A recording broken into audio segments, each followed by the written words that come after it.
Good morning. I hope you all are having a blessed morning. I'm going to talk a little bit about being content. James 4:2. You desire, but you do not have, so you kill. You covet, but you cannot get what you want. So you quarrel and you fight. You do not have because you do not ask God. There's a better way, the way that God intends us to go about things.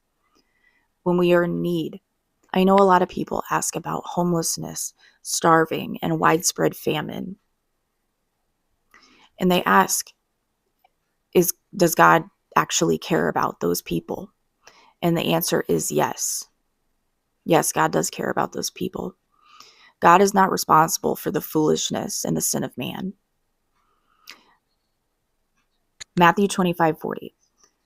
Jesus said, the king will reply, truly I tell you, whatever you did for one of the least of these brothers and sisters of mine, you did for me.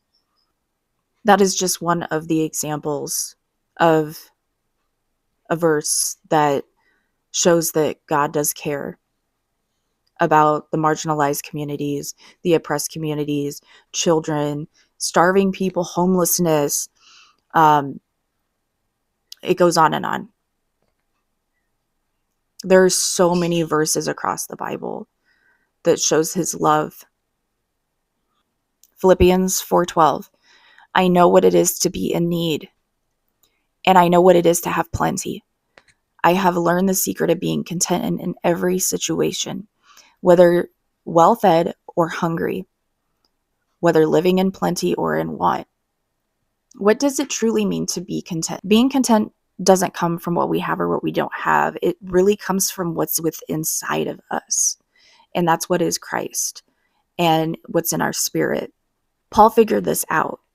And this doesn't really happen overnight, but this is something that happens by growing in your faith.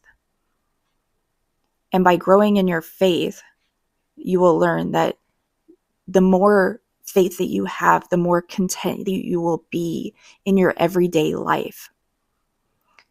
And you will see that start to happen and in your everyday life, in your day-to-day life, whether it's going to work or just in your family life or just all around, you will start to see that you are just more content in your day-to-day living. With this being more content in your faith, that you will also gain more self-control. You will gain more self-control over anger. You will gain more self-control over the way that you react to things. So not just with anxiety or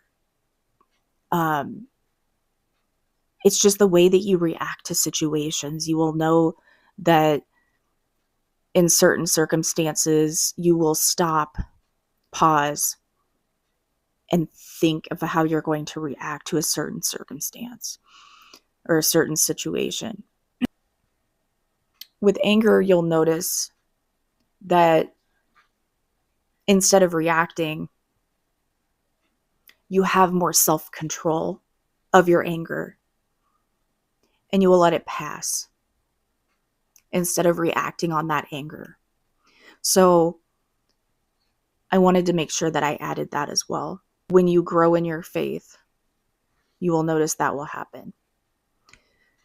Back to Philippians 4:6, be anxious for nothing, but in everything by prayer and supplication with thanksgiving, let your requests be made known by God. Do not be afraid. Talk to God and let him know your anxieties and lean on him completely. Make sure that you are leaning on God completely. And I know that this can be hard to do. I know that a lot of the times we want to take control of the situation. We panic, we have anxiety, we want to stop, we want to say, okay, what am I going to do? What do I need to do? And we get scared. And we, because I do this a lot, but those are usually the times that we need to stop and let go. So I want to leave it there, but I hope that you all have a blessed day and really try to stop and pause today and think and ask God, what are some of the things that you need to let go of? And I hope that you will have a blessed day.